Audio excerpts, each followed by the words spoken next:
Évangile selon Luc, chapitre 14.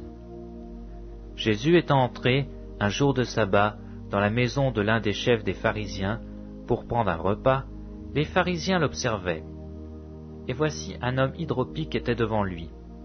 Jésus prit la parole et dit aux docteurs de la loi et aux pharisiens, « Est-il permis ou non de faire une guérison le jour du sabbat ?»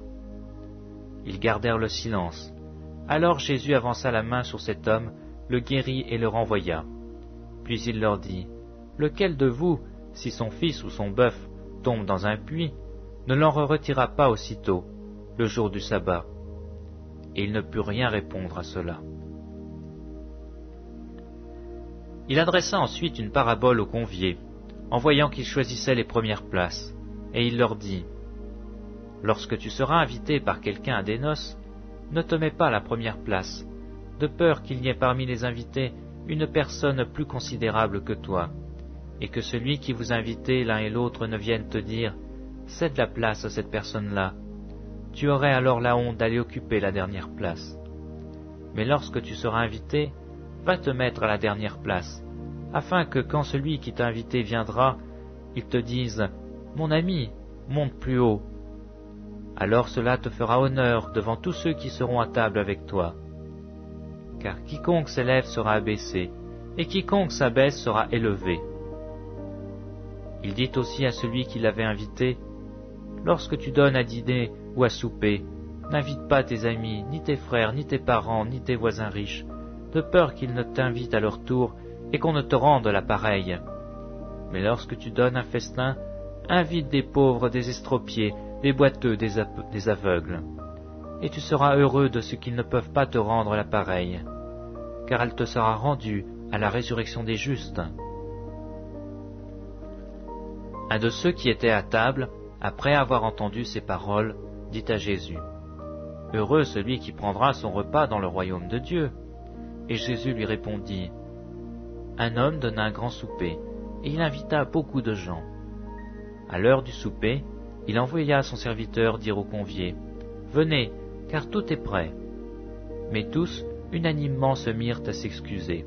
Le premier lui dit, « J'ai acheté un champ, et je suis obligé d'aller le voir. Excuse-moi, je t'en prie. » Un autre dit, « J'ai acheté 5 paires de bœufs, et je vais les essayer. Excuse-moi, je te prie. » Un autre dit, « Je viens de me marier, et c'est pourquoi je ne puis y aller. » Le serviteur, de retour, rapporta ces choses à son maître. Alors le maître de la maison, irrité, dit à son serviteur, « Va promptement dans les places et dans les rues de la ville, et amène ici les pauvres, les estropiés, les aveugles et les boiteux. » Le serviteur dit, « Maître, ce que tu as ordonné a été fait, et il y a encore de la place. » Et le maître dit au serviteur, « Va dans les chemins et le long des haies, et ceux que tu trouveras, contrains-les d'entrer, afin que ma maison soit remplie. Car je vous dis, aucun de les hommes qui avaient été invités ne goûtera de mon souper. » De grandes foules faisaient route avec Jésus. Il se retourna et leur dit, « Si quelqu'un vient à moi, et s'il ne hait pas son père, sa mère, sa femme, ses enfants, ses frères et ses sœurs, et même sa propre vie, il ne peut être mon disciple. Et quiconque ne porte pas sa croix et ne me suit pas, ne peut être mon disciple.